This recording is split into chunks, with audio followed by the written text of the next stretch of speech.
Okay, so we're back down the bottom here again. I don't happen to have a longer piece of hose, so what I've done is just take a bottle and stick a tape to the side of my wheel, put the hose back in there, and then the important part is make sure that the hose exiting goes up and then down, otherwise air fluid will get back in the hose. Maybe you got a friend that can give you a hand, or maybe you got a longer piece of hose, or maybe you got some other idea.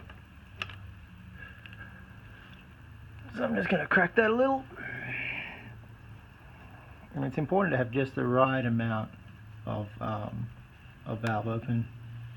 When we took the valve out before, we saw how the bottom portion is the taper piece that holds the pressure. If we loosen that off too much, we're going to have no back pressure, and all the little threads that run down the side are not going to seal, and you're going to get air. See how that's wobbling around? You're going to get air coming back in through the threaded portion.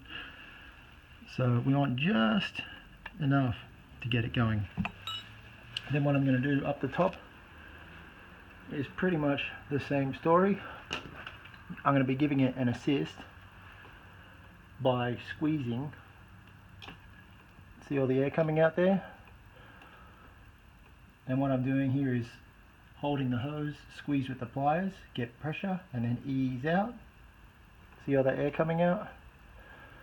We are now getting effective bleeding. We need to keep an eye on the fluid as we do this. We are bleeding a huge amount of air out, and pretty soon we're going to start to get actual fluid coming out. There we go.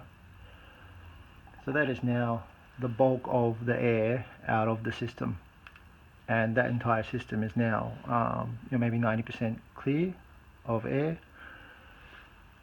At this point, we're going to be bleeding the remainder of the air out, and as long as you've got fluid here, no air can get back in. I don't know if you can see all the little micro bubbles there, but same story. Once we've got to this point, we probably don't need to be squeezing the hose anymore. We can just manipulate the valve. Let's see if I can get a position there that's going to work.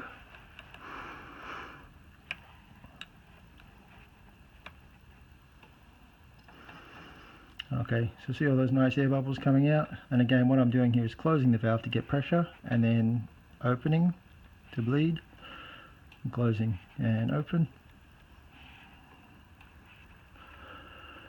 and just opening it just enough that the handle, so what I'm doing is now pumping. I'm going pump, pump, pump and hold and release and close.